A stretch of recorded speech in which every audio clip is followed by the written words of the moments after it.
So per the headline of this podcast, we're going to talk about alien sex encounters, probably over the next few Wednesdays. I've been collecting stories about various encounters that people have had with aliens that spawn out into some sexual scenario. There's quite a few, and I'm just going to be able to really scratch the surface with this topic because it goes deep. I think eventually I will go into some more historical stories of abductions because it doesn't really start and end with alien encounters. Throughout time, there have been stories of abductions concerning fairy folk and goblins and all that kind of stuff. And some of it does turn sexual in nature. There are often stories of children being kidnapped by fairies. And in their place, a changeling is left. But that's not what today is about. Today, we are talking about a very specific case of a sexual encounter. This comes from South America, 1957. And the gentleman's name who had this encounter was Antonio Villa Poyos. So Antonio, at the time, he was a young man. He was 23 years old. And he was out plowing his fields when all of a sudden he saw a red star in the sky. It was a very bright red star. And as he watched it, it moved closer to him. And as it moved closer to him, it started to take a shape. And it was very egg-shaped in size. Next thing you know, it landed down on three protruding legs. It's almost like a stereotypical kind of like cartoon landing, like you would see where a UFO comes down and then three little landing rods come out, and that's what you got. We hear that story over and over again. Well, at this point, Antonio started to get pretty freaked out. So he hopped on his tractor, the very tractor he was using to plow his fields, and decided to just take off. So I don't know how many horsepower this tractor was or what he had going on. Why is it a two-stroke pull start? He couldn't afford a lot. You know, he's but a quaint peasant farmer down in South America. And I don't think this is this doesn't sound like a tractor he'd use to plow the fields with, but it's the best I could do. So it sounded something like that. But as soon as Antonio hopped on his tractor, pull started it, and started to take off, he was seized upon by a humanoid creature. This fella was about 5 feet tall. He was wearing gray overalls and a helmet. How many times have we heard that? I've covered this extensively. Like a lot of times that these aliens, these humanoids, whatever they are, they wear like jumpsuits. Well, next thing he knows, he is being dragged off his tractor. Three other humanoid creatures come out, join in, and so now there's a total of four of them. They drag him into their spaceship. Once inside... Some sort of gang tractoring going on there. Yeah, they realized, he didn't describe their physical stature that much, but it was, by all accounts, fairly slender, and they probably needed all four of them to really wrangle Antonio. Because it didn't sound like he was going willingly, considering he said they dragged him into the craft. He has to phrase it that way for his wife. Of course. Yeah, I didn't want to. I had to, They forced me to go along. And I was just being nice. But it was just being nice. Being neighborly. Being neighborly at that point. Well, I mean, honestly, if first contact, no matter how scared you are, you got to put on your best face because you don't know if any other humans have encountered creatures like this. So I guess you thrash and you resist a little bit, but not enough to put them off, I guess. So they dragged him into the craft and they threw him in a room and they told him to strip off his clothes. And it's unclear if they stripped his clothes off for him or if Antonio willingly decided to disrobe. I say he's already there, fella. I got that off. Yeah, he's like, come in. I guess so. Come in naked. Just come in here naked, and we'll take care of you. Oh no, my pants fell off. And the next thing you know, Antonio remembers that he was being covered in this strange gel. Like they were covering him, his entire body, in this gel. He didn't say it was of any particular odor. It was just a weird sensation. Ew. And so they covered him in this gel, and then they took him to the second room, which is like a large semicircle room. In there, they sat him down. Antonio said that they took blood samples from his chin.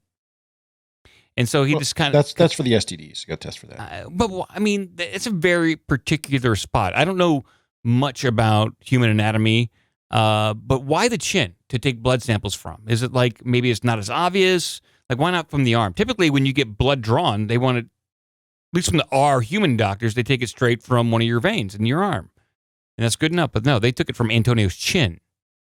I don't know. I'm not a UFO doctor. I know. We're trying to get there. We're all trying to become UFO doctors. But so once in this semicircular room, they took blood sample from his chin, at which point they said, okay, we're done here. We're going to take you to room 3. And so they took Antonio, still naked, covered in jelly, maybe Vaseline. We don't really know. So he's probably slipping and sliding all the way to the third room. And Rob Owen suggested it was actually Soul Glow. Soul Glow? Okay. It could be Soul Glow, which is was featured in the movie Coming to America, right? Yes. I believe it was. Just let your soul go. Soul glow. Just let it shine through. Yeah. Hey, man. So silky. And so they threw him in a third room. And now in his third room, he said he was like put in there for about 30 minutes. Then all of a sudden, this gas started to pour in the room. This gas made him violently ill. And he didn't say it, but I would have to assume if there's gas pouring in and it's making you violently ill, he's probably having various bowel movements and puking as well. And he said he was violently ill this entire time. The gas subsided, and he started to feel a little better. Then the door opened, and a humanoid female walks in. And at that point in time, as soon as Antonio saw this humanoid female who was alien, he became very attracted to her. And she was very naked, too. She was also about the same height as the other humanoids who dragged him inside the craft, about 5 foot tall. She had a pointed chin, but she wasn't wearing a helmet. She had large eyes that were bluish in nature, and they reminded Antonio of like cat eyes. But what he did notice that she had long hair, long platinum-colored hair, and of course he noticed that she did have pubic hair that was bright, fiery red. Did you bring condoms? So he did. I mean, this is the first time that I have read a story where someone decided to look down and notice the genitalia area of an alien or a cryptid, beyond the guy in California who looked at the muscular buttocks of a Bigfoot. Just focus on those buttocks, yeah. Yeah, and so I was happy to see this. He looked down. He was attracted, and he was checking her out, and so he did notice that. And the attraction for her just seemed to increase. And so they had full sexual intercourse, but Antonio noted that during the entire ordeal that she never kissed him. She only like nibbled and nipped at his chin, the very chin where they took blood from. I don't know what that means, but it's just kind of particular. I don't know if she was like sucking his chin or sucking the blood off his chin like she's some sort of vampire, or that's just what they do in their alien culture. They don't kiss in the lips, they bite the chins. Okay? So after they finished, the alien female stood up, smiled, rubbed her belly, and pointed up. I do very similar things when I get done eating at Arby's. I do the same thing. I rub my belly, Finish I on the smile, toilet. I smile, and then I point to the restroom. That's good. I got to go make a I deposit. rub my belly and point to the restroom. There we go. I'll be back. So they finished up. She stood up, she smiled, rubbed her belly, and then pointed up. And Antonio got the impression that she was relieved that the task was over. And it's never good, I guess, when you have like a sexual encounter and you feel like the other person viewed it as a task.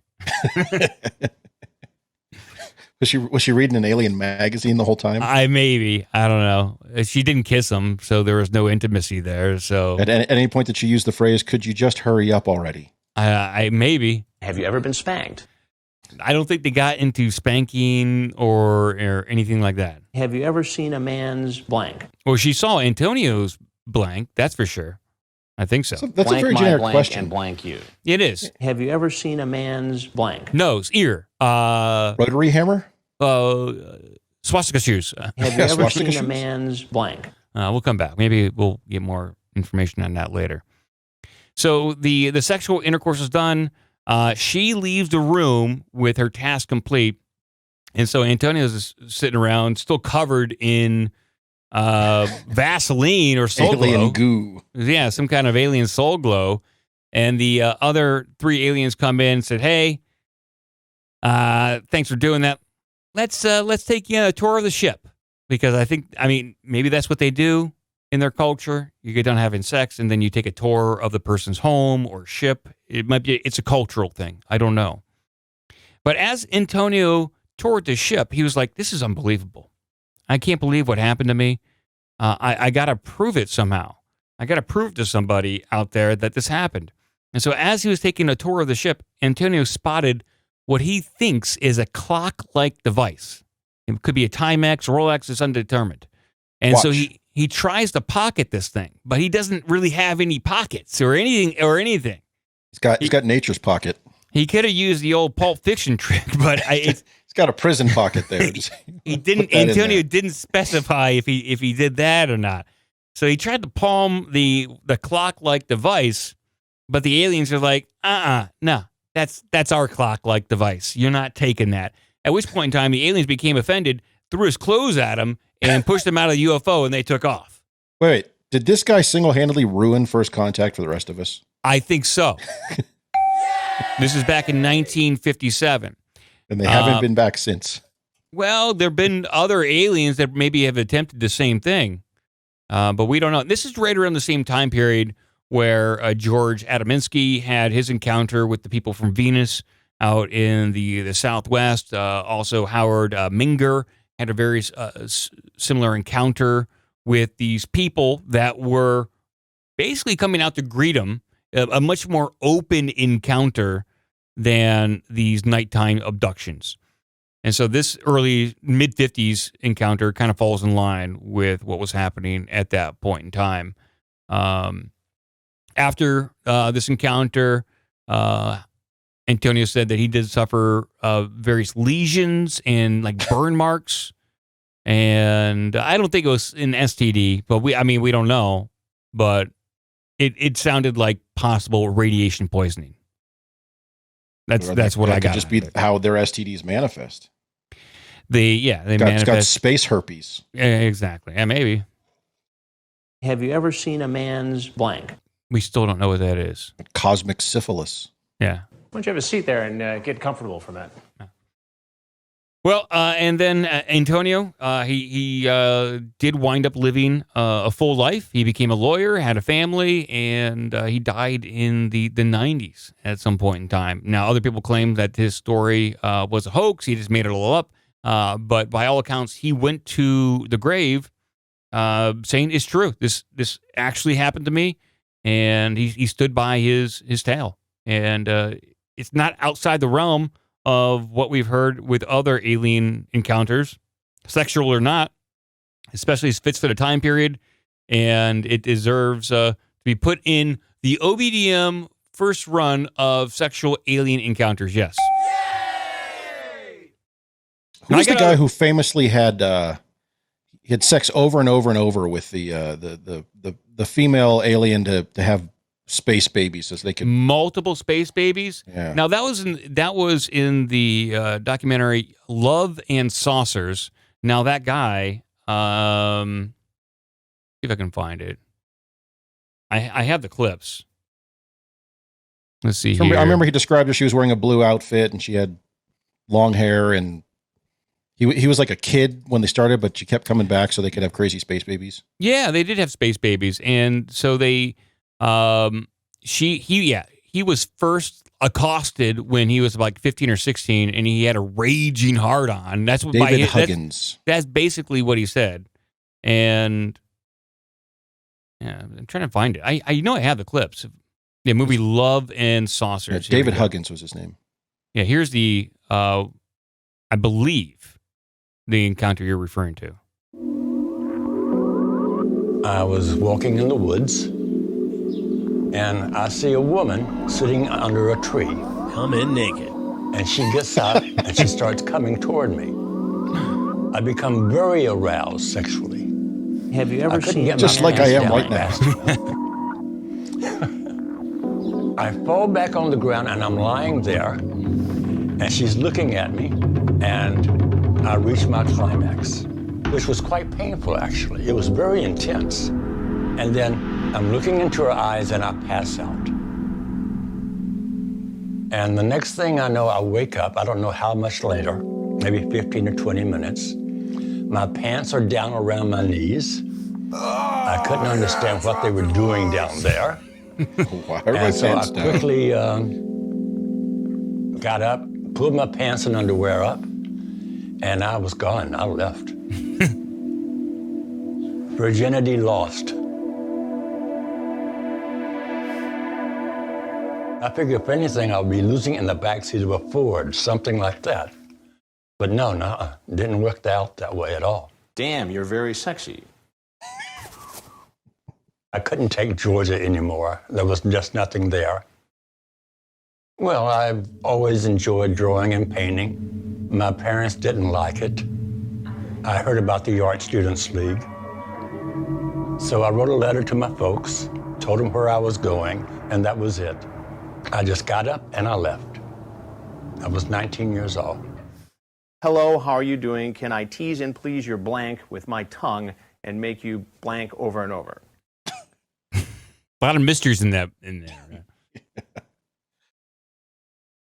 Yeah. I assume you played two clips back to back there.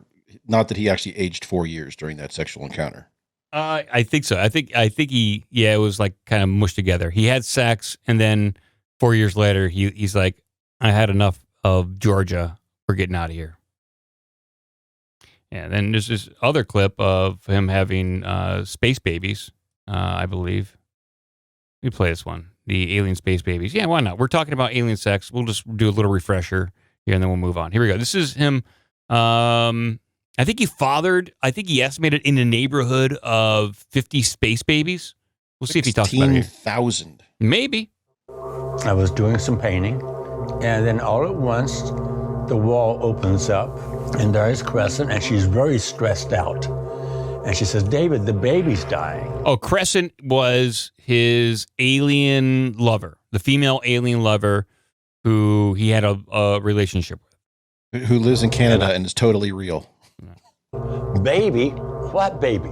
Your baby, but it's dying. And I says, show me my baby. At first, she wouldn't do it, and I had to yell it out 3 times, really loud. Show me my baby. She picks the baby up out of some container and holds it out in front of her. And the baby's just like dangling. And I say, look at that face. No, don't hold the baby like that. Cradle the baby in your arms. Listen, I've got to come there. No, you're not allowed. My baby's dying and I can't come there. Watch this. And I go and I pass out on my bed. The next thing I know, I'm there. Watch this, and I go pass out in my bed. He's a real man of action, Yeah. isn't he? Hold on. He quickly drank 24 beers and passed out. Hold on, I need a nap. Finish this bottle of wild turkey. The insect being comes over, and he's rather upset with me. He says, what are you doing here? And I say, my baby's dying. I want my baby. I see Crescent holding the baby. The baby is not moving. And I reach over to touch it. And just as I touch it, like static electricity jumped from my hand to the baby. And the baby moved. Maybe I was imparting some of my energy to it. And I said, wow, did you see that the baby's moving? The insect being is looking at me, and he says, "Come with me." And we go into another room filled with babies. And I'm looking at them, and I say, "Oh my God, whose babies are these?" He points to me. I wasn't so much as creeped out as I was surprised. I just like, whoa, no. I could not believe it at first. And, but they were my babies, and I had to help them, so I wound up touching them all. There you go. There is a little bit from, what's his name? Huggins? David Huggins. Was he bouncing a rubber ball in that last clip? What was that? I don't know. I don't know what that background Foley work was. Well, I mean, who am I to judge? I ride tractors nonstop, so they should have just put some background tractor noise like I do on everything. It's just in the background in general. Yeah, just like, it gives the illusion that he loves to mow his lawn very often and have sex with aliens. You should do that every time you answer the phone. Just have that running in the background. That's not a bad idea. People are convinced. Is he outside again? He's constantly mowing the lawn. You went out there. I really should. With all these stories, yes, they're fantastical. Hard to believe, but I think in the coming years they're going to be taken more and more seriously.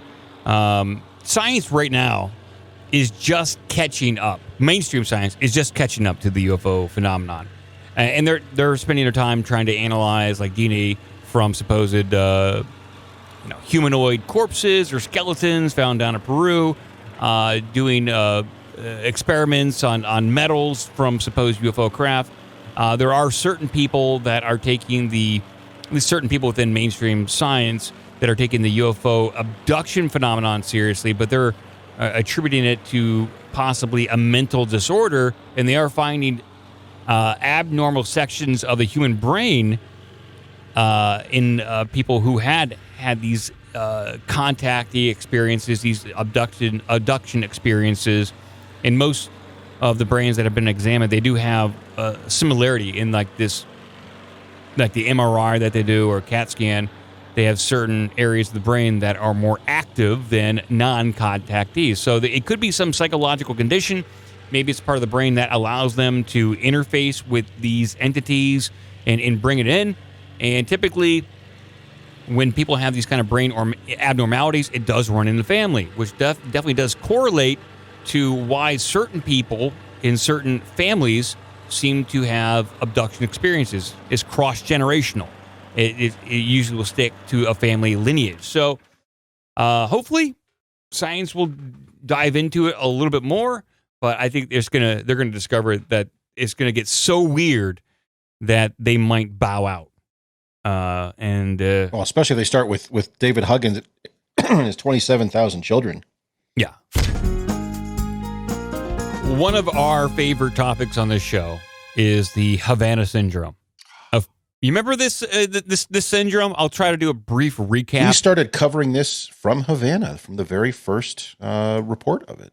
A lot of people have, and it's gone back and forth. Initially, this syndrome happened in Havana, Cuba, a U.S. embassy, where workers at this embassy were experiencing brain hemorrhaging, disorientation, various complications physically.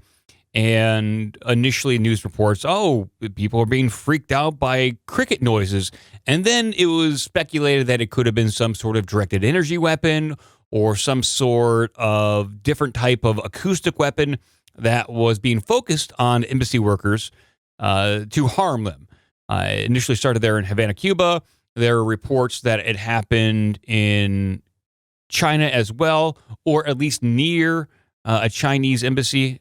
U.S. Chinese embassy. Reports Vietnam, yes. And there was another one, but it's always been, there was one in Europe, I think, too. But it's always been embassy or intelligence personnel reporting it or being affected by it.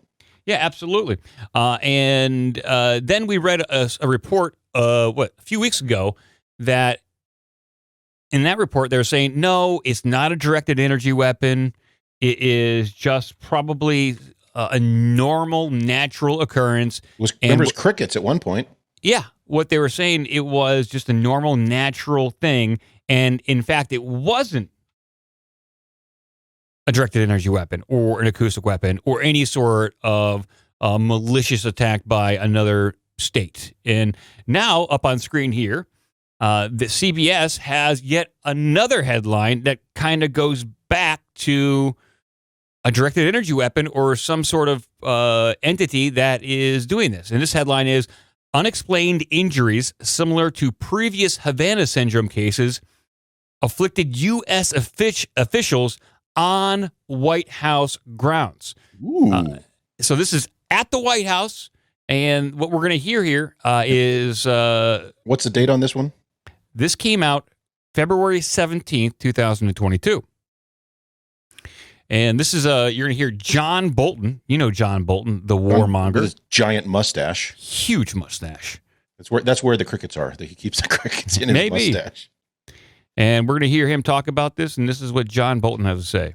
Former National Security Advisor John Bolton fears there is a threat to the highest levels of government, given the two national security officials who say they were overcome on West Executive Avenue by the West Wing, inside the White House gates. If we were at war and an adversary could disable the president and his top advisors or commanders in the field, it could render us extraordinarily vulnerable. We don't know that that's the threat we're facing, but I would much rather focus on finding out the answer now rather than finding out later when it may be too late. So he's taking it serious, and this guy is a warmonger. Maybe he's just looking for any reason, any event to push U.S. into war. They can scapegoat anybody with this. And there was, even at the time, speculation that this was some sort of Russian operation to do it. But there's no evidence that we have seen that would indicate that is the case. Definitely. But we know for sure, 100% guaranteed, it is not the Chinese. Probably not, because that would be bad for business. Yep. Because they told us so. And then a little later on during the same CBS segment, they talk to a person at the CIA and get his opinion on this. This is the world's preeminent intelligence agency. Why is this so hard to figure out? It's a very complicated issue, dealing with a whole range of incidents which have different kinds of explanations for them as well. It's a very charged issue emotionally as well. I understand that very clearly. And that's what makes me even more determined, not only to ensure people get the care that they deserve, but also that we get to the bottom of this. We got to do better, man. Well, they're not saying anything. I also want to point out this guy made quite the career change from his early 90s musical career. Michael Bolton. Yeah, he sang a lot of those ballads that the women loved. And then he said, you know what? I'm going to go do war instead. Hell with singing music. I want to fight Iran. I want to go with the war with Iran. I'm going to give up all my Grammys and recording contracts. It was Vienna, Austria. They also reported Havana syndrome last fall. So I brought up all these different links, but I know Vietnam, Austria, China, and then also obviously Cuba, and now Washington D.C. So these are the ones that are being reported, and I believe this started back in 2016, maybe 2015. No. It was newer than that. It's like 20. It's like 2019, maybe. I think it was right before COVID. 2019, maybe. Yes, right before COVID. I do know it was before COVID. No, I take it back. You were correct. Havana syndrome first emerged in Cuba in 2016. Yeah. Yes, I'm right again. Thanks for your time. All right. Well, if they know more, they're certainly not telling us, but this has been going on for quite a while. And I believe that there's some sort of secret war going on. And Bolton's not even in the government anymore, correct? He's just a private... Not in the official government. Officially, he's not. He could be part of Obama's secret government, shadow government that is kind of operating behind the scenes. The cabal. Maybe part of Hillary Clinton's prospective new administration that she's going to have in 2024. Who knows? He would be the sort that if Hillary was president, I could see Michael Bolton being part of that administration. So yes, definitely, absolutely.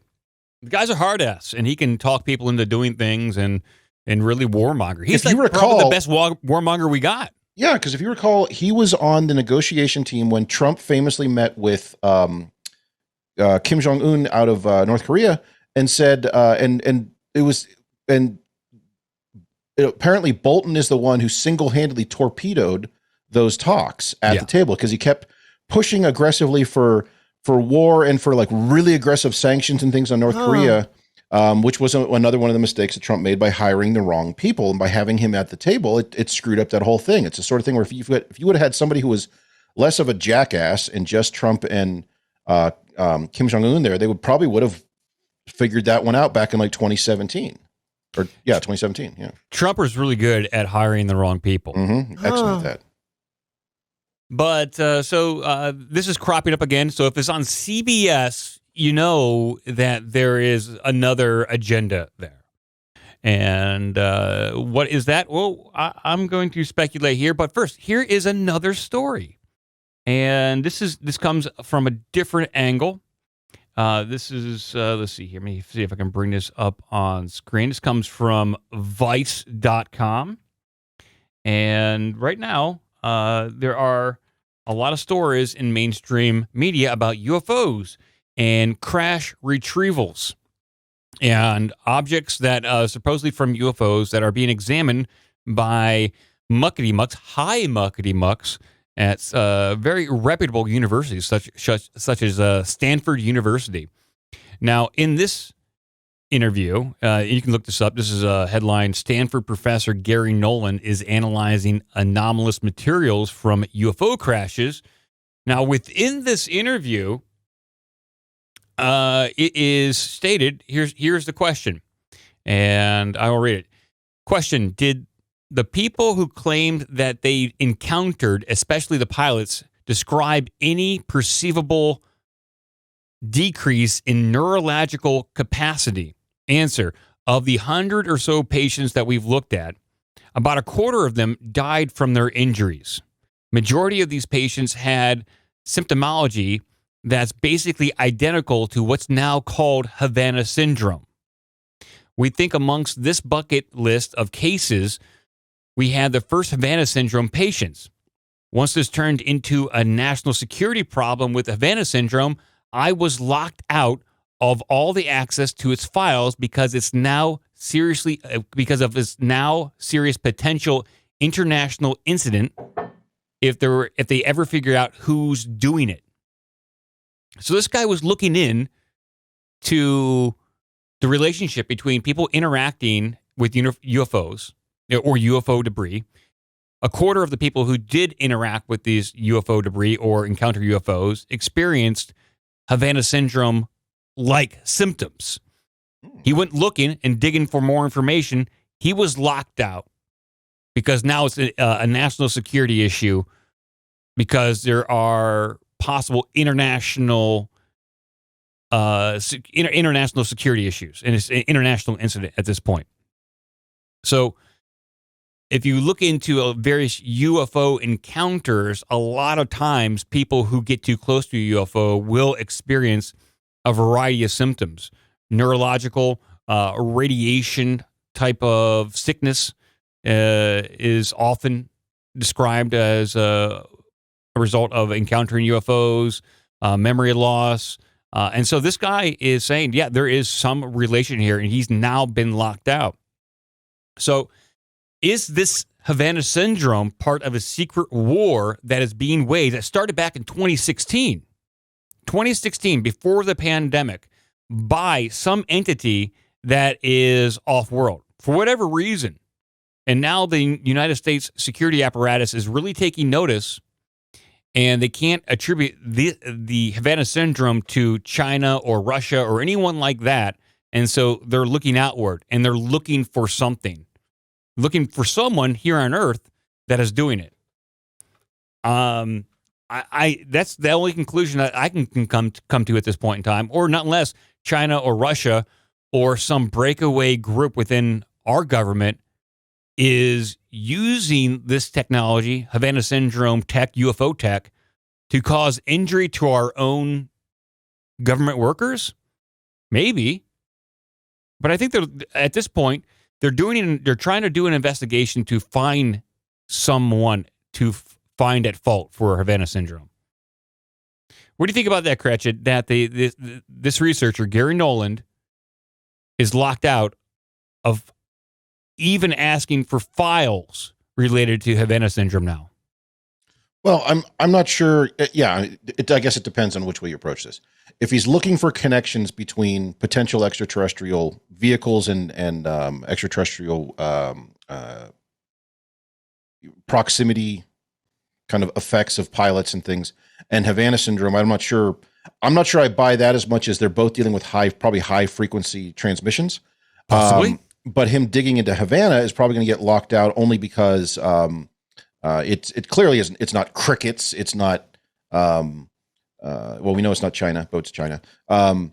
It's not some sort of unknown ailment or illness. It's high frequency microwave transmissions being used to spy on people through walls and things, and that's, even though low frequency would be better, but so my guess is what we're seeing, the parallel between the two is not a correlation as causation sort of thing as much as it's just similar physical effects. If you get hit with high frequency microwave, you're going to have those similar disorientation, nausea, illness, sickness, the same thing that everybody reports.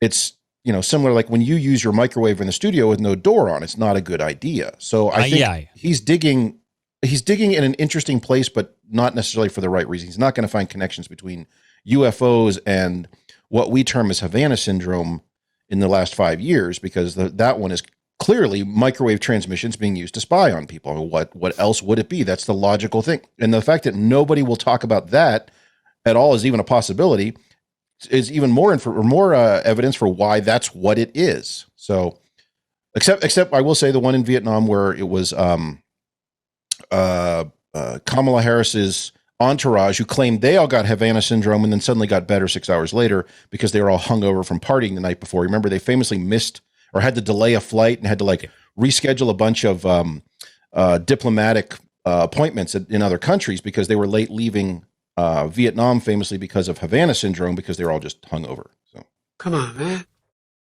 And so my last article in the sequence of Mike's secret UFO war that our government is waging and trying to find out who's doing what is this article.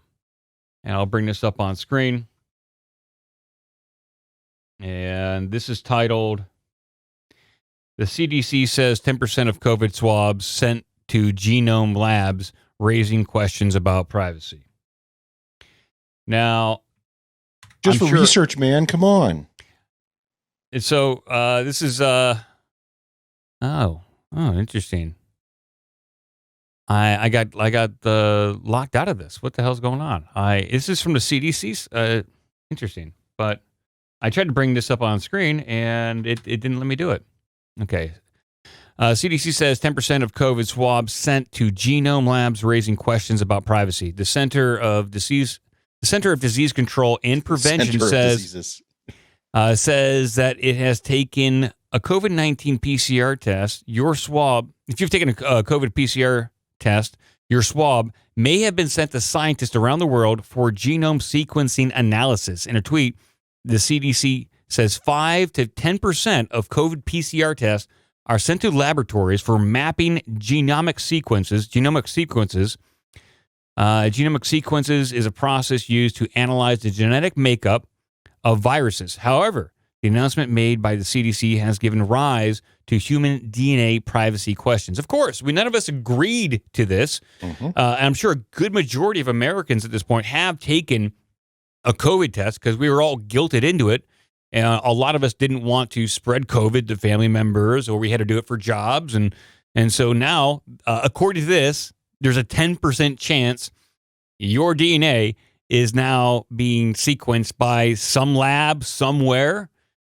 And I saw China. this, and, China. Probably out there.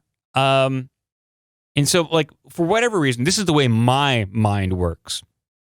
And I'm probably completely off here, but in a theory that I just invented, is what if they're doing this because they're looking for particular DNA. They're looking for a particular signature in the population that they want. It's not necessarily to sequence our DNA to make more drugs or drugs that can fight viruses better, but they're looking for a segment of our population that has special DNA, whether it's like an alien DNA or something like that that just doesn't fit. And so it's almost like a giant dragnet operation. Like the Havana syndrome started back in 2016, 2017. They didn't really know what was going on. They realized, the technology used in Havana syndrome is very similar to UFO kind of signatures when it comes to crash retrieval or people who encounter UFOs. This is some sort of off-world BS that's going on here. We need a dragnet operation to figure out who on this planet actually belongs here and who doesn't. And so I'm not saying the whole COVID thing was just a dragnet operation. I'm saying they have used it as an event, as a reason to do a mass DNA dragnet operation to figure out who should be here and who shouldn't be here. I'll agree with half your theory. Okay. The half I'm going to agree with is the dragnet for looking for DNA. It's not going to be for detecting off-world or hybrid creatures or anything like that. I think it'll be used to develop better bioweapons in the future, which they are explicitly forbidden from doing, but do anyway just by funding some third-party agency through China. So now they can say, hey, here was our test for COVID. Here's how people responded. Here's 10% of every person we tested. So there's a massive database of information on how it affected different types of people and how the virus mutated for each one. So please use that in developing COVID-24 or whatever they're coming up with. Listen, I agree. I mean, everything on this world pretty much revolves around money to a certain degree. In China. And they want, on the face of it, probably the simplest answer here is that they want our DNA to sell it back to us in some way. They want to sell us back better drugs that are genetically geared towards our genome. And it's like, hey, Mike, you're a tall, goofy white guy. Here's a pill for you because it works on tall, goofy white guys. It's like, I'd buy that. Give me the tall, goofy white guy pill. I need that. It's a racist pill. But for whatever reason, my intuition led me to an alien dragnet operation. And that people who follow the UFO phenomenon, there is the RX blood type that seems to fit with people who get abducted or more likely to get abducted. So there's a specific blood type that if you have it, you're more likely to have alien or UFO encounters than if you don't. And if you're looking for that type of blood type, then hey, they might find it through this COVID testing a little bit more readily, and then they could monitor. So I don't know like what information is sent. So when you did your COVID swab, you put it in that little beaker, that little capsule. You give it back to the person who gave it to you. I don't know if it has your name on it. Like, I don't know what kind of other information it has that is sent along to the processing center beyond your contact information to let you know if you had COVID or not. I'm sure they had a lot more. Yeah, famously, I remember when I was filling out information for one of these tests, they were asking things like sexual orientation. And, you know, the nice thing about in modern, this was in 2020, I guess, modern times, it's not just, you know, heterosexual, homosexual, whatever, but there also that other, and I put in other, and I said, none of your fucking business. What does this have to do with you testing me for COVID? Of course, this was the same state agency who then sent me a letter about a year later, went, yeah, all the information in our database, yeah, that all got hacked and we lost all that. So it raises questions as to, yeah, what exact information did they collect? It wasn't just, you know, name and whatnot, but even then, why would they even need that? So there was a lot of sketchy information gathering going on. And I think under the general thought that, well, states are all just trying to figure this out as fast as they can, but there was a lot of questions as to why are you gathering this sort of information? Or what does this have to do with testing somebody for COVID? So where did that information go? Can they get your blood type from genomic sequencing?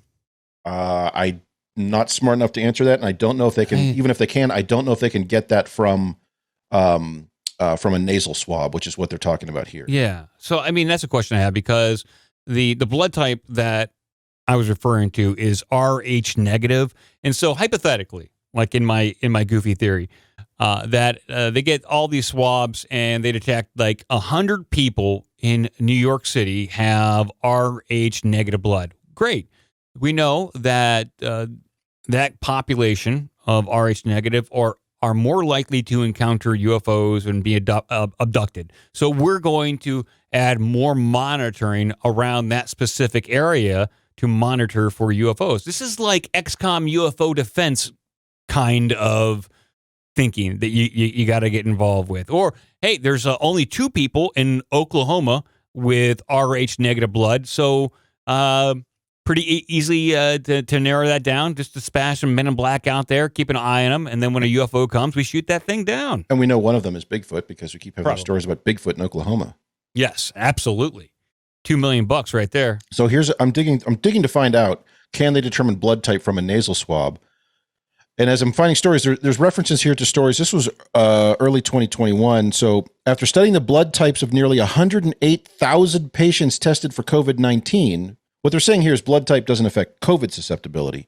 But my question is, where are they getting the blood type information from? Are people giving that up on a form? Are they just asking for that? Now, I don't recall if they asked me for that. And if they did, I did not fill it out if they did. Of course, I'm the same person. When the contact tracers called, I was actually over 1,000 miles away in a major airport, but they can bite my crank.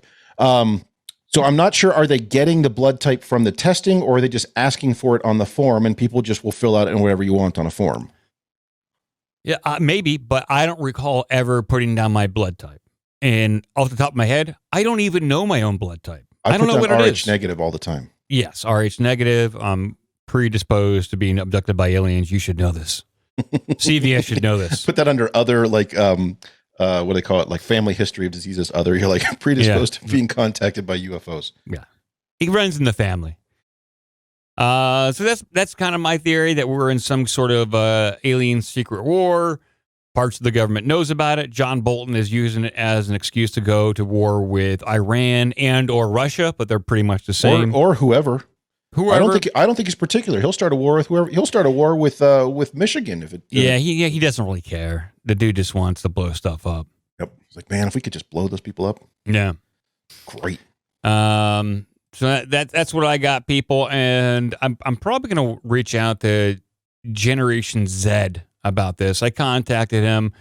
He was on our show. He's been on Higher Side Chats. He goes deep into this kind of stuff, and so I want to pick his brain about the alien dragnet operation that's going on, because a lot of the UFO stuff that I've presented on the show, a lot of it is ex-military, ex-Pentagon, ex-CIA, and they're all positioning the UFO as unknown, and maybe we should consider it a threat. That's what I'm getting out of it. And so this would kind of fit into an alien threat scenario, and that's how they're viewing it. And we're just all kind of caught up in it. We don't really know what's going on.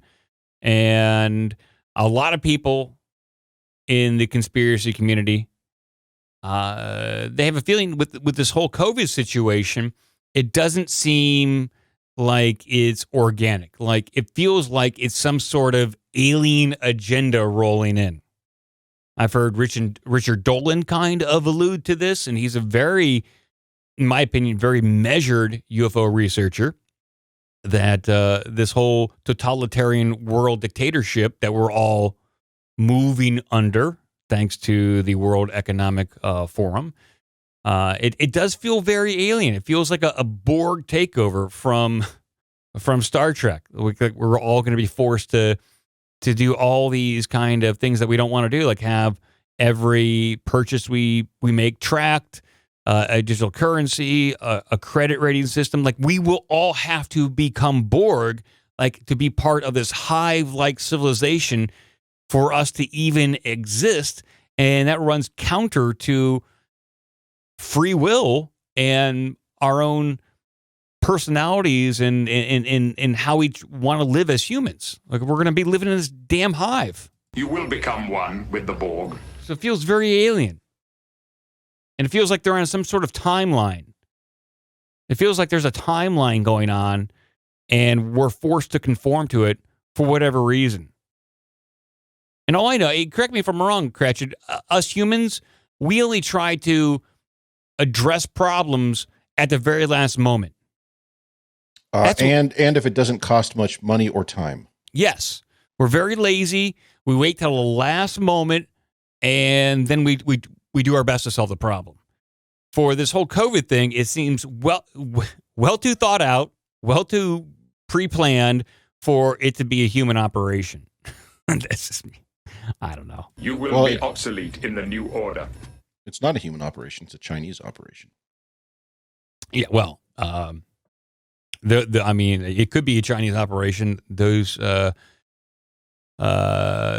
Chinese people, they love to think they are they're very good at planning things out, at long-term planning. So I've been digging to try to determine the correlation or any sort of connection between nasal swabs and blood type. I've not found that. The biggest thing I can find is that when people do test positive, oftentimes confirmation testing, as part of that, they do draw blood. So it's a step removed, but I did find this creepy image here of a thing labeled coronavirus test, and it's clearly a blood draw. So it's just, I'm sure this is just stock photos and things, but still, it does raise those questions as to if 10% of all the information was being sent off to unnamed lab 123 for genomic sequencing, what all information's in there. Well, yeah, this could be just a Chinese operation that has been long planned, and they want all of our DNA just for fun, just to send us unique and specific birthday gifts. But before we get to human sex talk, we need to get to alien sex talk. Or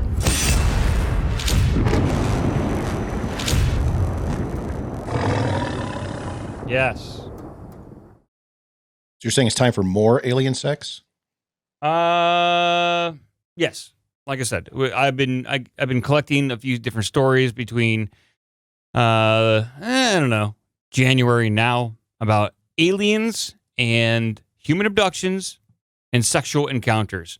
Last week we talked about a South American gentleman who was abducted and then taken aboard a craft and was forced to have sex with what he thought was a female alien. That's what his interpretation of the experience. But he was only able to become aroused when they put this jelly all over his body that must have had some sort of stimulation effect on his groin, his penis. His crotchal region? Yes. Their penises out. And this was the guy who had tearaway pants, right? He as soon as he saw the ship, his pants were off and he was running towards him. Pretty much. Well, they dragged him into the ship. He tried to get away on his John Deere tractor, but they said, "Nuh-uh, you're not getting away that fast." And they dragged him off that thing and took him in and had their way with him. This story that I have for everyone tonight is about a Chinese man who claims to have had sex with an alien. So this guy's name is Meng. He worked at a logging camp. And so this is on the northeastern tip of China bordering Russia. And it was in June of 1994. Very small tip. It was June 1994, so it's not that long ago, when he spotted lights and metallic flashings from nearby Mount Phoenix, assuming it was like some sort of downed helicopter. He went to go investigate. When he went to go investigate, he was hit by a force or some sort of entity square right in his forehead, knocking him out instantly.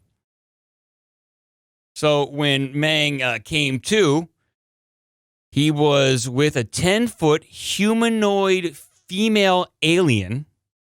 She had 6 fingers on each hand and fur-covered legs, but otherwise she looked completely like a human. So I guess she's like Wookiee from the waist down, and then up she's humanoid Wookiee with 6 legs. fingers. Yeah. So Meng and the alien were then transported back to his home, where he and her engaged in a 40-minute sexual encounter while hovering above his sleeping wife and daughter. Did you catch that? Wait. How, like in the same room? Hovering above. So he was knocked out. He came to. He said, "Oh, I'm standing next to a 10-foot tall, half Wookiee, half humanoid." And then in a blink of an eye, they were teleported, hovering above his wife and daughter. Like, boom. Also, I do want to clarify. So the alien as described, 10 feet tall, 6 fingers, and would you say hairy legs? Hairy legs. Very, very, like, unseasonably hairy legs. I got hairy legs. Right.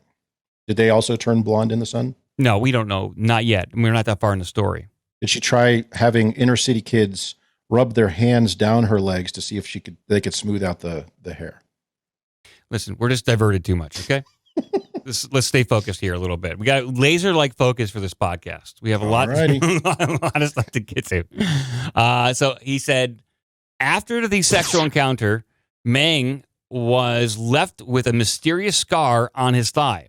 When investigated by doctors in September of 2003, the scar was deemed to be unusual, but not caused by normal injury or surgery. So I guess he went to a Chinese doctor and they said, "Hey, it looks unusual.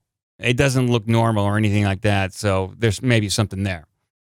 But so this is Meng. After a month after his encounter, Meng claims to have ascended through a wall to visit the alien on their spaceship. On board, he requested to see his alien lover again, but was denied.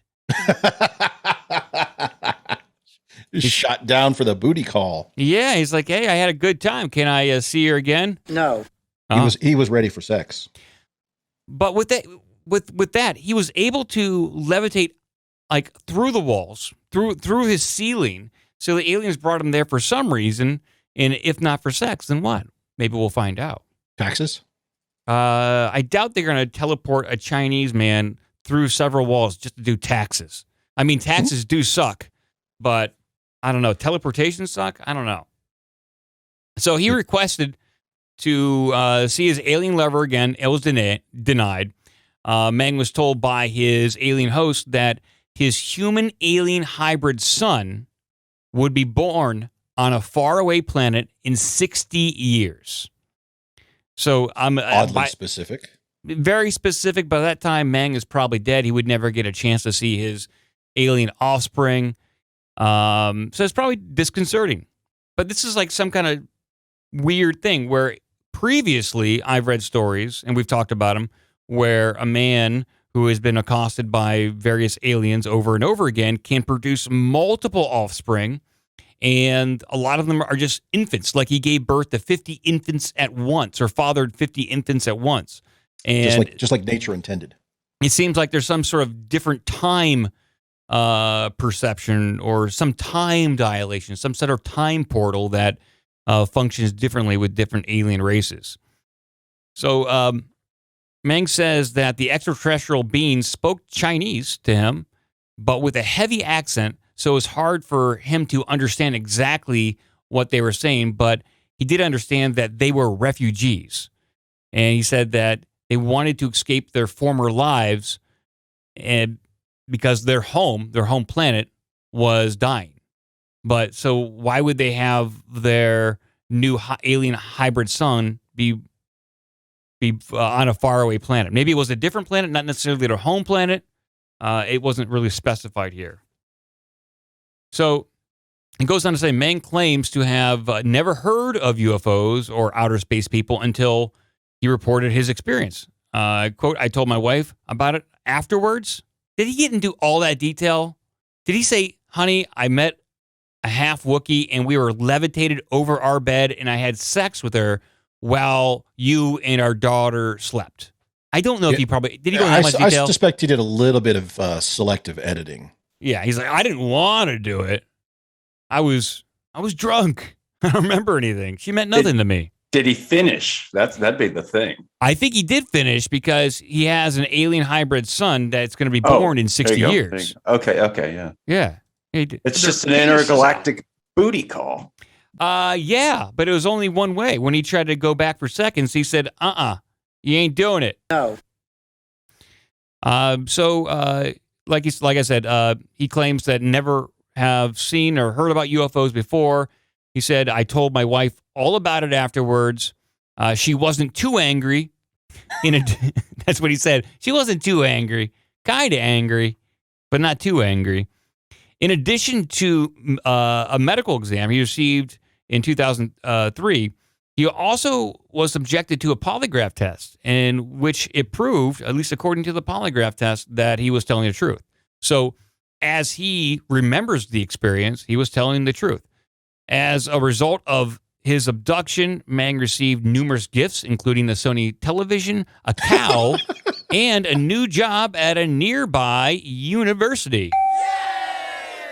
As what? Designated cosmic booty call guy? I guess. Also, why a TV? That's a cool story, Mike. Here's a TV. That's weird. I mean, you get abducted by aliens, you have sex, you tell about your experience, and you get gifted stuff. That's where you make the money. The question is, did the Sony TV, because they're oddly specific, he didn't just get a TV, he got a Sony TV. Yeah, it wasn't some sort of proprietary Chinese TV, because Sony is South Korean, right? Oh, Sony's Japanese, man. Oh, really? Okay. Oh, Samsung, South Korean.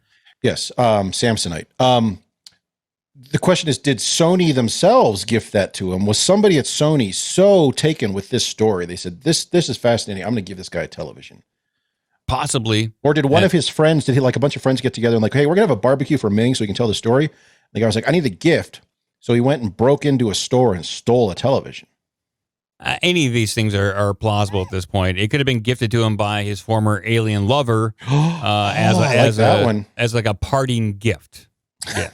Like, I'm sorry, we'll never have relations again. Please take this TV as it's a 46-inch Sony television. Yeah. It's pretty lightly good. used, and we can't find the remote. But it's CRT. It's not flat screen. This is like 2003, so you're right. They didn't specify, so it probably was a CRT. So yeah, I want to get rid of this thing. Give it to Ming. That alien heavy. Dude. That's weird. So that's all I got on alien sex stories for this week. Was Ming the Chinese guy that got abducted by aliens? There's a lot of Russian stories that deal with UFOs and alien encounters. A lot of Chinese stories. I've read some Chinese stories about Bigfoot encounters. I'm sure there's a book been written out there about it, and I'll have to dig in a little bit more. Because we just cover pretty much the United States and European perspective on UFOs, and I touch on like a lot of South American and Central American stories as well. When it comes to China, I don't know. Maybe they're not as open about it, or maybe I'm just looking in the wrong places for these stories. You probably want to go to China. Well, yeah, and I'm sure the books that are written, maybe there's some sort of cultural shame around it, or they attribute this phenomenon to something totally different, not UFO related or alien related. And so I don't know. I'll have to dig into it a little bit more and see what I find. You need to change your search from Chinese UFO encounters to whatever to Chinese cosmic booty call. Well, the book I'm reading it's named something like that. It's I'll give it, if anybody wants to check out this book, I'll give you the name of this book that is basically about sexual encounters of the paranormal kind, and it is called "Screwed by the Aliens: True Sexual Encounters with ETs." That's what it's called, "Screwed by the Aliens." I'm looking for the crossover of paranormal poltergeist ghost sex and alien sex. That you need that big story with all that action. I think that's a porn market. You get ghosts and aliens and Sasquatch and all in Bigfoot shows up. Yeah. It's like they're doing 3-way gangbangs and everything. Let's do it. Just sweaty, matted hair everywhere. The book does go into some of that stuff. It's just not about alien sex, it does go back into some like folklore with like fairies abducting people and having their way with them. And there is some demon sex in the book as well. Demon sex? Yeah. All right. There's some pretty horrific stuff. And, it's tough to distinguish when you're having some sort of wild paranormal sexual encounter. How do you distinguish really between a demon and bleep bloop from 5 light years over? It's all foreign to you at that point. It's all craziness. And so who knows? A lot of these aliens are just probably preying upon our subconscious to build our reality for them to take our life seed, our precious life seed. Yeah. To make kids get born in 60 years. Yeah. So what if you had to have sex with one paranormal thing, cryptid, ghost, alien, where do you go first? Devil? If I had to. Leprechaun. I'd fuck a leprechaun just to break his... Just for the challenge of it? It's like keep fucking them chickens. Yeah. How do you even make that work? I don't know. But leprechaun, that certainly is one for the books, right? That's a story you have to tell at the bar. Yeah. After he gives me his pot of gold, I'm like, that's not all.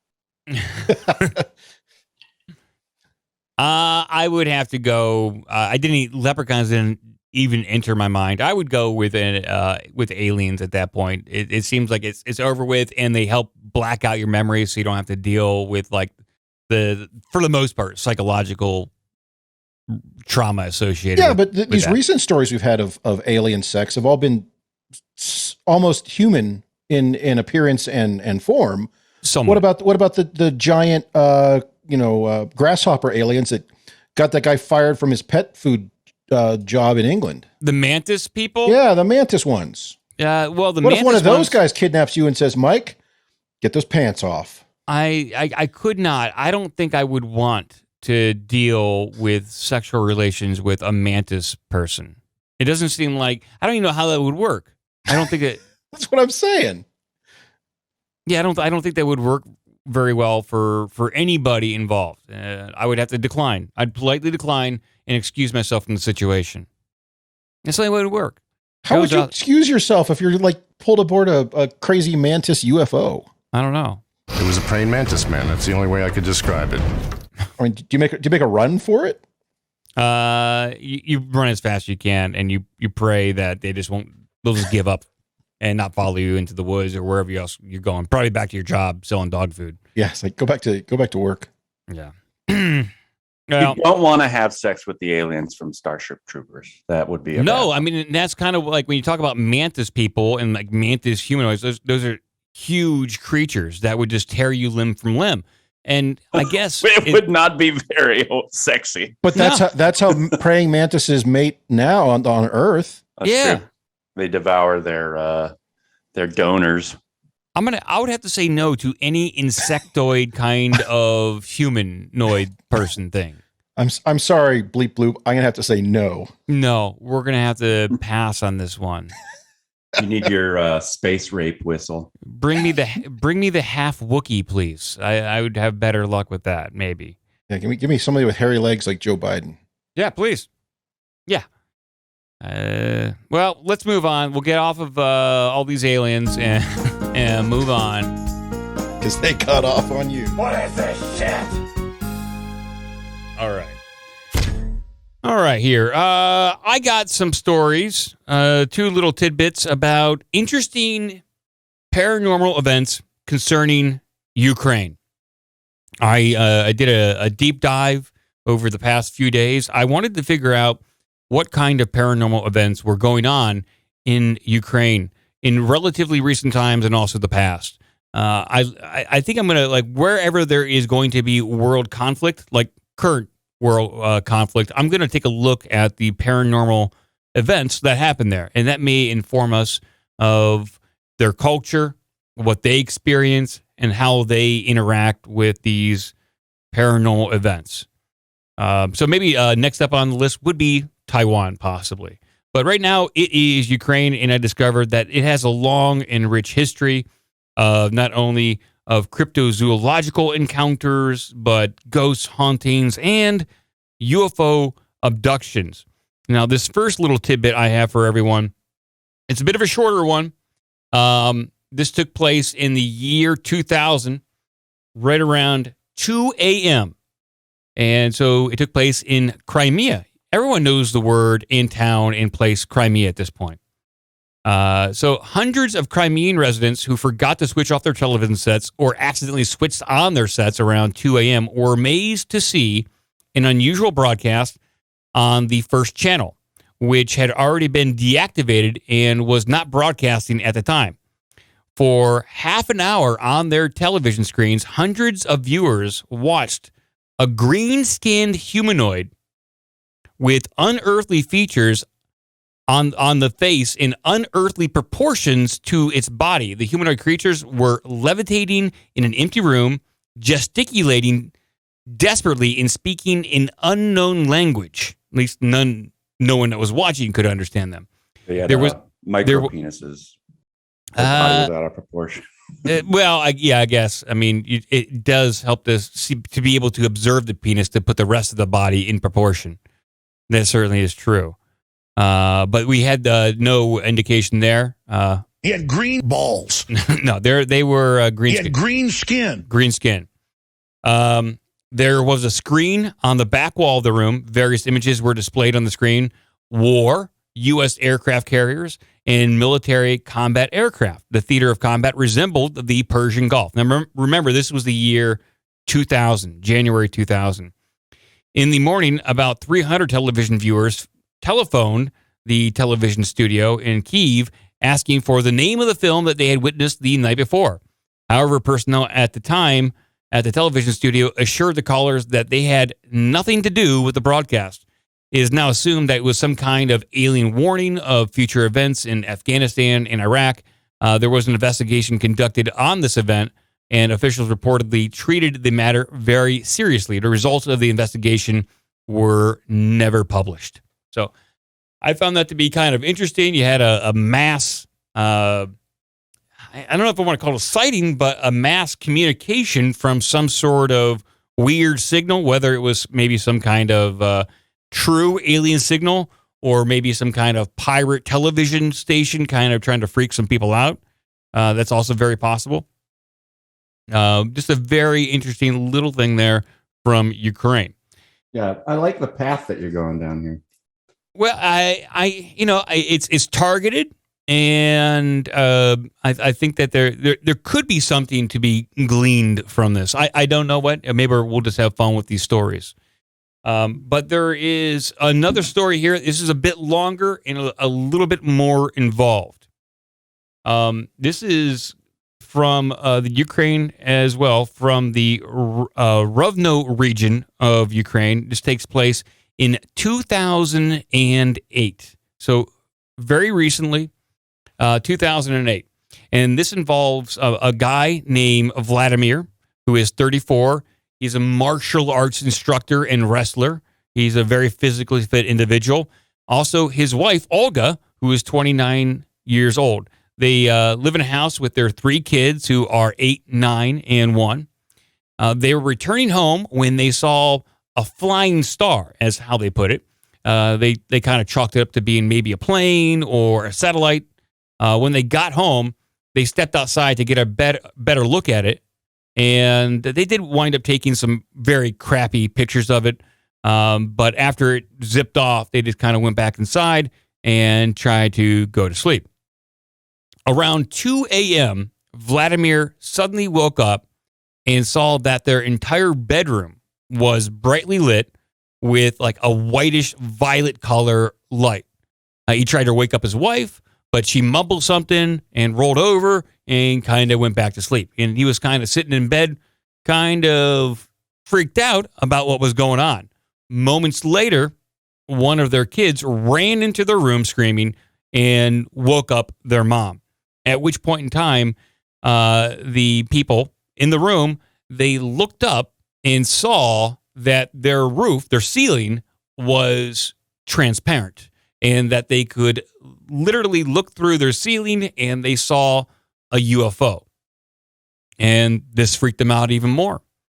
So they jumped out of bed. They put their night robes on, I suppose. Their night garments is, I guess, what they they use. I don't wear those things. I wear night pants to bed, but I guess they have nightgowns. They put their nightgowns on and they walked outside. Vladimir and Olga did. The kids stayed inside. So Vladimir and Olga walked outside and they saw a UFO in the sky about 100 meters away.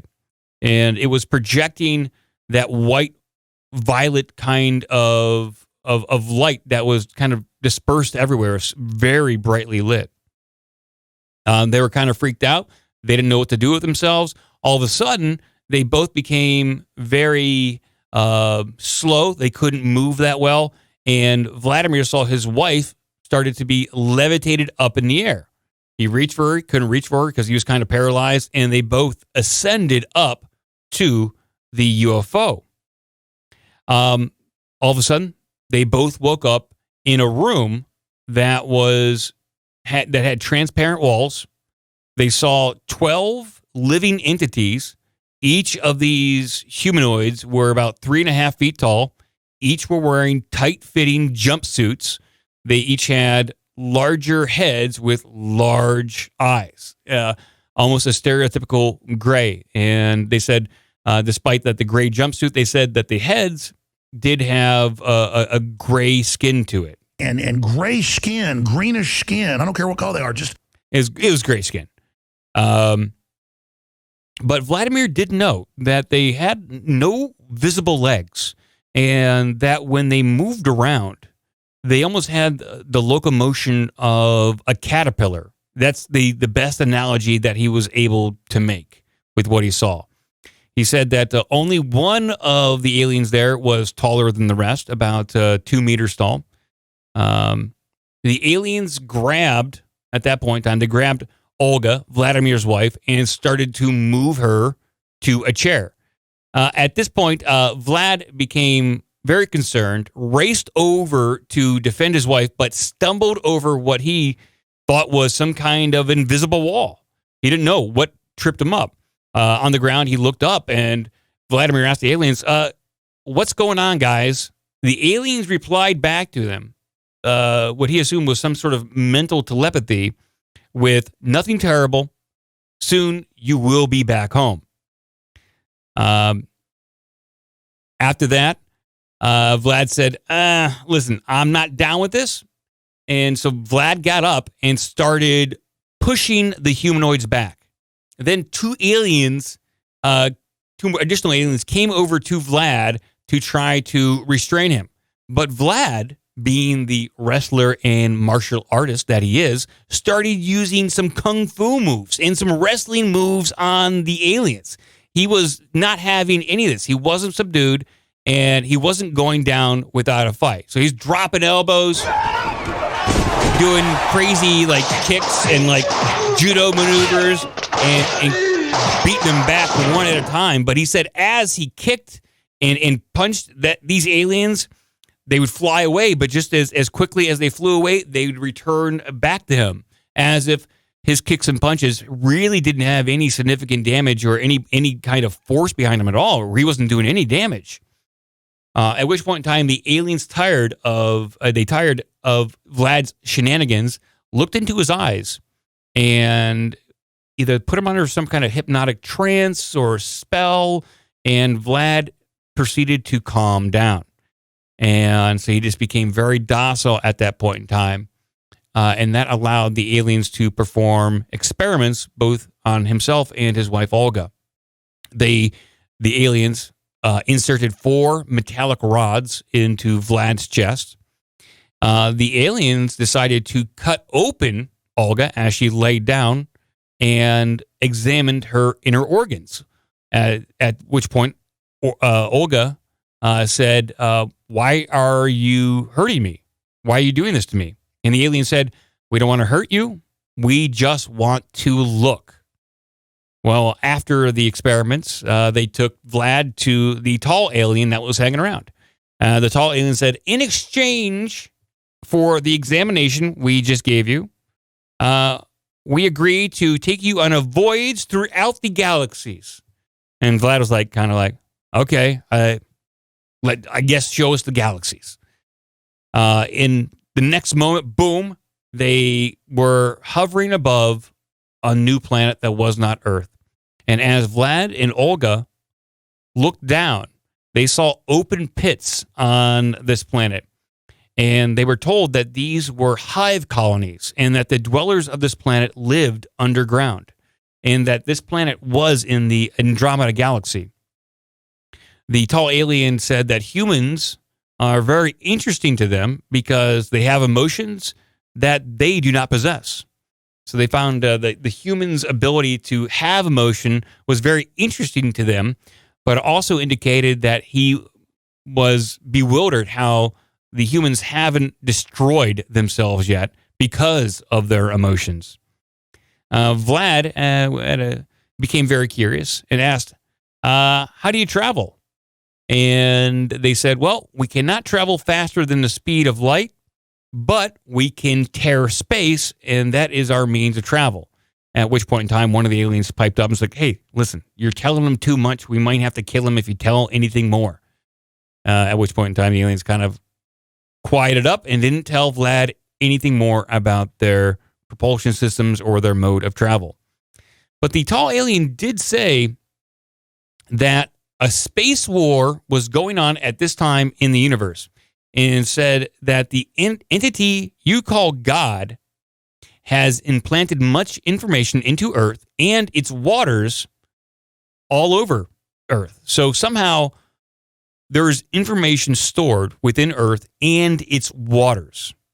The next morning, at 11 a.m., Olga and Vlad returned home, and they woke up. They thought it was all a dream, but they exchanged information with one another, and they realized they both experienced the exact same thing. They reported it to some locals, and it has gone down as a pretty interesting and prominent UFO abduction experience. And there you go. Yay! Ukraine abduction story. I like this idea of like putting an alien in a, cage fighter and on a UFO. He was really just upset because they had a pizza coming. Yeah, I mean, it's late at night. You're probably drunk, drinking vodka, and then the aliens abduct you, and the pizza gets delivered to you, your kids at home, and you're not even there to eat it. So I'd be frustrated, too. A lot of these abduction stories, they don't get the abductees don't get a chance to become too physical with their abductors. They're either subdued in some way, tied down, or they're just put out. Occasionally, you do hear of this struggle. Travis Walton from Fire in the Sky, he claims to have fought back against his abductors. There's a prominent case from, I think, Louisiana, where there were two guys that were abducted. They fought back. So it does happen from time to time. This is the first time that I've read that a skilled martial artist was able to put up such a fight and kind of take on a bunch at one time. And they still were kind of nice. They didn't do anything bad to the humans. They just said, okay, let us do your thing, and we'll show you this ant colony over here in Andromeda. And I was assuming from what I read, the aliens that were the abductors, they are the hive-like entities that are doing some of these abduction scenarios. And from everything that we're seeing nowadays with the current environment, how everyone is forced to think the same way, how they want to get us on the same news. They want everyone to eventually to have brain chips. They want us, the rulers of this earth, they want us to become a hive colony. That's what it feels like. They want to turn us into like them. What I just described, their ant colony, they want us to be like that, I think. Yeah. No, I mean, something like that. And I'll probably get into some of that with the stuff I have today. But yeah, I mean, is it good or bad? Apparently they had the ability to do, what is it? It was in XCOM. Psionic or whatever. Psionic abilities. They can do telepathy. Obviously, from everything that I've read with these kind of encounters, it's like if you walk away, if you encounter one of these aliens and you're able to just kind of think and operate on your own, consider yourself lucky, because we are putty in their hands. Apparently, our mental ability is nothing compared to them. We have very little resistance to whatever kind of sonic abilities they have. We are very docile. Apparently, occasionally it doesn't work. And if you look into their eyes, though, I think that's the key, though. There's something with the communication between the eyes that is the key there. But yeah, very interesting. I do have one other alien story that I know people would demand that I would cover, and I just got to cover it real quick, and then we'll move on. And I'll put this up on screen because this is what people want. I think Jim Carrey can probably fight them off. Yeah, he's got some pretty sweet moves. Ron Perlman wouldn't be bad either. He's a big guy. He could probably fight some aliens if you wanted to. I mean, we know Will Smith can do it. He can slap. Look at it. Oh, wow. I don't know if Perlman could do it because he just seems like a real dummy.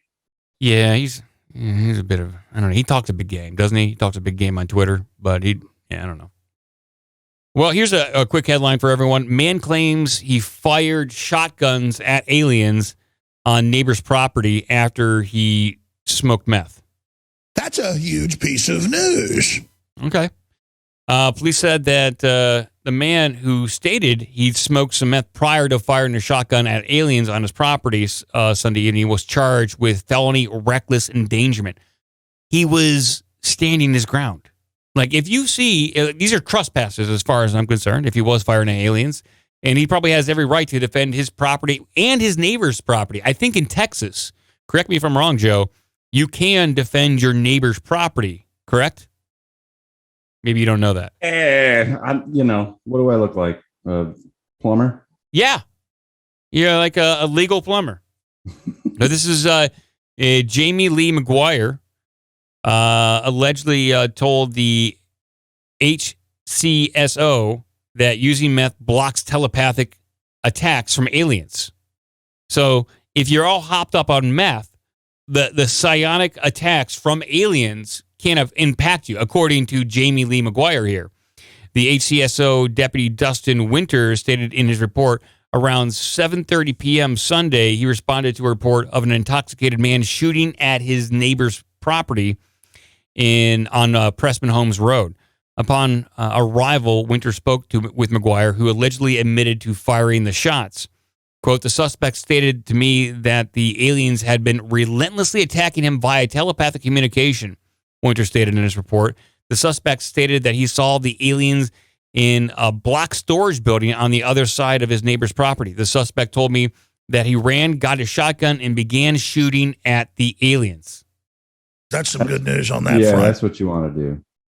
With all the news going on nowadays, with what I just told you about the alien abduction story, and with the UAPs the Navy is coming out about, if you go before the judge and tell him your story, it is now, in 2022, more plausible that the judge would believe you than it was 10 years ago.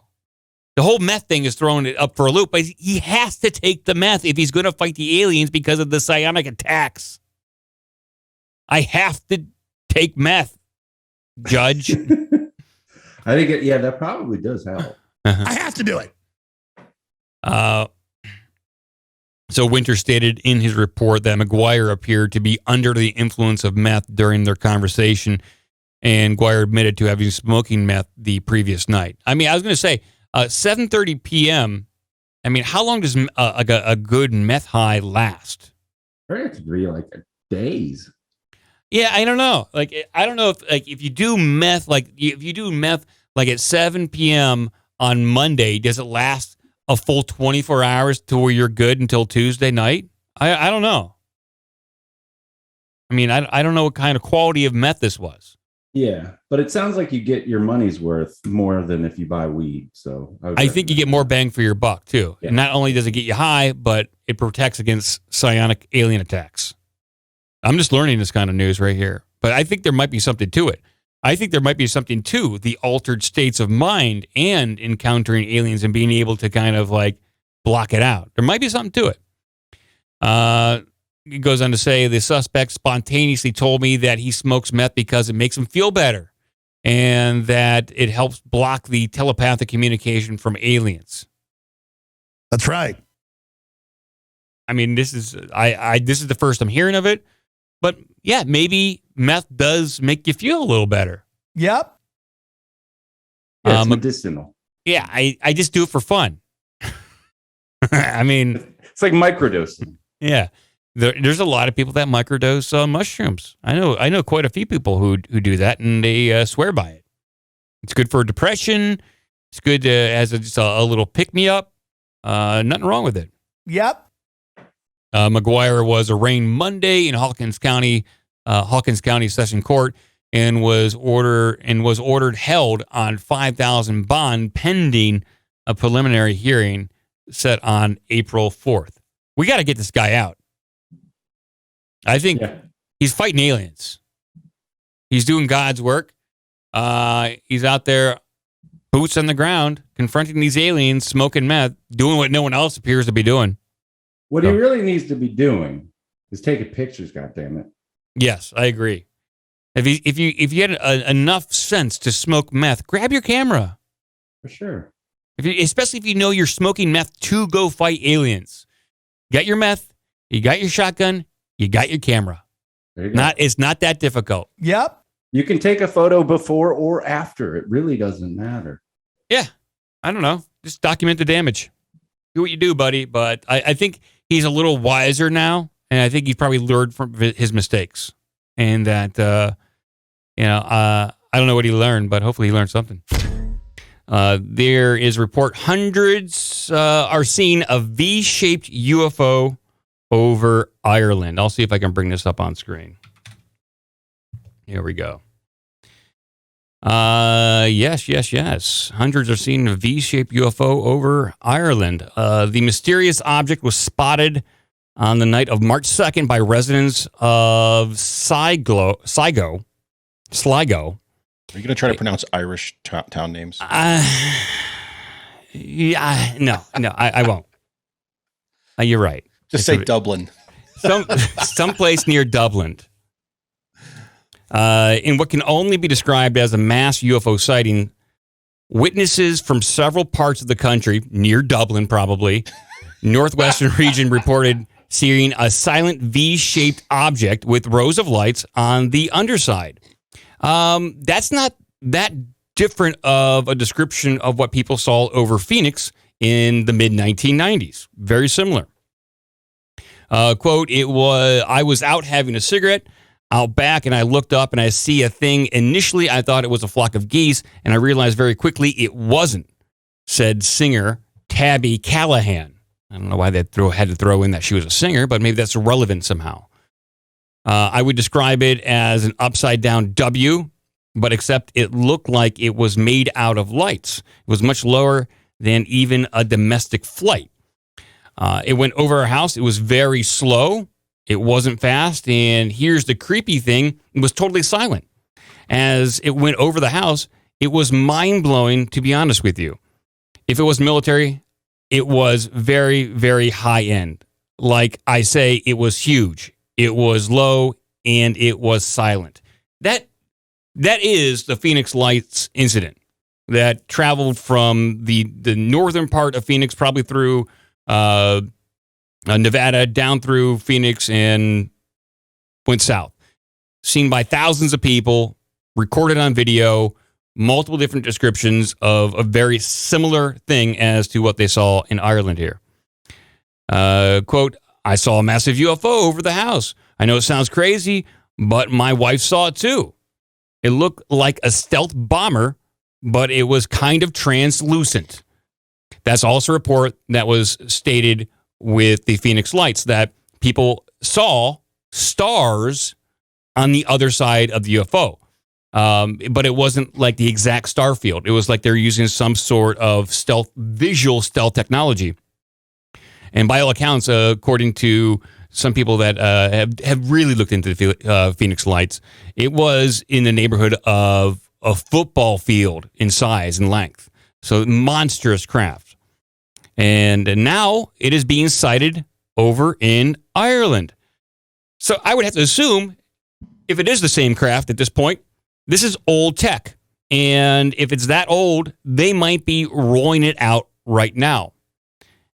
And for operational use, whatever it is. It's they're like digging it out of the garage to make sure it still works. Yeah, they got to make sure they jumpstart the battery, make sure that thing starts up properly. Drain all the fluids, got to do a transmission flush on that, make sure we're good to go. Yeah, you guys got to do. They got to do everything that is required to get this thing, because there's not been a lot of reports of this large of a UFO in a while. At least not a mass sighting. So I'm suspecting this is older U.S. tech that is going to be rolled out for Ukraine in some sort of surveillance capacity. They're trying to start it up right back there. So in the original article in the Irish Mirror, it's described, they said, shaped like a B-52 stealth, but made of lights. Okay. So I think they mean the B-2 stealth, not the B-52 stealth. Unless there's another one. The B-52s, that's the band. Shaped like a crummy rockabilly band from the 80s. But if it's like the B-2 stealth, they're basically saying it's a large dark triangle shape with weird lights on it. So, yes. Yeah. Which would be odd, because if it is a surveillance craft, or if it is a stealth craft that the U.S. is flying around, why would they have lights on it? Yeah, that's the thing. If you want to be stealthy, just turn those puppies off. Maybe they forgot to turn them off. It's like a manual switch. Or he's driving around with his blinker on the whole time? It is old tech. They didn't have those automatic lights come on when it gets like dark. They didn't have those sensors until the late 90s, early 2000s. And if this is the older tech, they probably don't have that upgrade. Okay, you're saying this is the pilot's fault. He's so used to his car's automatic running lights. Yeah. That he just kind of got in, fired this thing up, was cruising around, has blinker lights on, didn't realize he left his headlights on the entire time. Yeah, or, it forgot to turn them off, or they want to be seen. This is like some sort of minimal show of force. Like, hey, we're rolling this thing out, Putin. You know what we got, buddy. You're not escaping this. Here comes the UFO tech. A couple headlines here that I want to get to. And this is the first one. Last year, the United States government received a UAP report. And it was the public version of the UAP report. Congress demanded some action, and they released a public report. Well, the guy, John, I think Greenwald, over at Black Vault, he is prolific in the amount of FOIA requests that he sends out to the government asking about information concerning UFOs and all that kind of stuff. Well, he got the redacted version, and there's a lot more tidbits in there that were not disclosed to the public. And there's just indications that there's a lot more interesting material that wasn't in the public version in 2021. So this is a quick little article here. So last June, the Department of Defense released the long-awaited and much-hyped document called Preliminary Assessment Unidentified Aerial Phenomena, detailing the government's knowledge about UFOs and its program trying to detect and catalog them. Many ufologists hoped that the UFO report would be a watershed moment in the field, showing that the government was taking UFOs seriously and perhaps explaining what the government thought they were. Unfortunately, the 9-page report was pretty underwhelming. For the most part, it revealed things we already knew and read primarily like a plea from the DoD for more funding. Tantalizingly, we were told that members of Congress received a classified briefing with more information that would likely never be released to the public.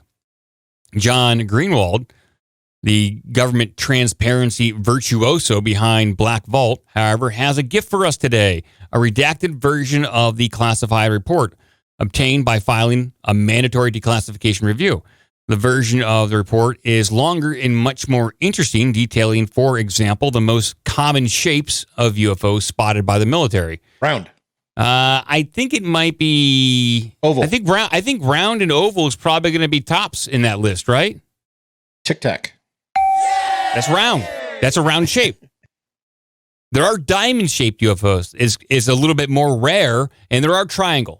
So, what about dodecahedrons or rhombuses? I think your standard rhombi, very rare UFO sighting. But that's your standard rhombi UFO over there. We don't know because that's classified. We don't know. So they say there is a a subject headline called Common UFO Shapes, but then the rest of it's blacked out. We don't know what the most common shapes are. I don't know why that is critical to national security, that they have to black Mike, out that's classified. common You shapes. you can't know what that shape is. Okay. That shape is an unidentified shape. So, well, certain sections of the classified report, such as one called "A Handful of UAP Appear to Demonstrate Advanced Technology," have far more detail on specific incidents that the Department of Defense can and cannot explain, and that are not mentioned in the public report, including seemingly 2 different incidents witnessed by multiple pilots and officers in the Navy. A section called "UAP Probably Lack a Single Explanation" seemingly attempts to go into greater depths, exploring what those explanations could be, and also has an extra redacted paragraph about what the DoD believes could be attributed to foreign adversary systems. Most interestingly, redacted figures, images, and diagrams in the classified report explain what the DoD believes to be the most common shapes of UFOs, as well as less common irregular shapes. These sections are completely omitted in the public report and are unfortunately redacted in the version of the report obtained by Greenwald. The classified report also explains that the FBI has investigated and will continue to investigate UFOs in an attempt to ascertain the cause of the phenomenon. A redacted section seems to explain which instances it has investigated, given the national security implications associated with potential threats posed by UAP operating in close proximity to sensitive military activities, installations, critical infrastructure, or other national security sites. The FBI is positioned to use its investigative capabilities and authorities to support deliberate DoD and interagency efforts to determine attribution. I'm going to lose my mind today. So there you go. They're just not going to tell us anything. They're not going to tell us shit. What about, wasn't there supposed to be an office that was supposed to liaise between the DoD and the FAA and kind of go through all this stuff for any sort of reports so they could like basically federalize the whole thing? Yeah, well, there's a prospective new office, but there is a new office within the Pentagon that is supposed to be the liaison, the public facing. So if you want to ask questions directly, I think, to the Pentagon, you talk to this office and then they will stonewall you. And I believe that person who we have leads a new that, office of people who won't answer your questions. Exactly. And that's, I think, headed up by an Air Force person. I'm sorry, sir, we're not allowed to answer that, but if you call this number, they will also not answer it. Yeah. It's just we have a different number to bullshit you from. By all accounts, at least on the surface here, it seems like the Navy is trying to be a little bit more out front in this. Maybe this is some ball busting and dick waving, like the Navy feels like they're not getting as much money as the Air Force. And so they're like, hey, this is what we need more money because we are being tracked and followed by these UFOs. So give us more money. So else we're going to release more information. We got pilots. They want to talk. Possibly. I don't really have too much faith in the FBI to figure out what's going on with the UFO phenomenon if they haven't figured it out for the past 60 years. What's new? Oh, there'll be a new guy. They'll hire a new kid and he'll crack the case. Right. Give us an email at ourbigdumbmouth@gmail.com. Check out obdmpod.com for all the social media and donation links. Be a part of the magic.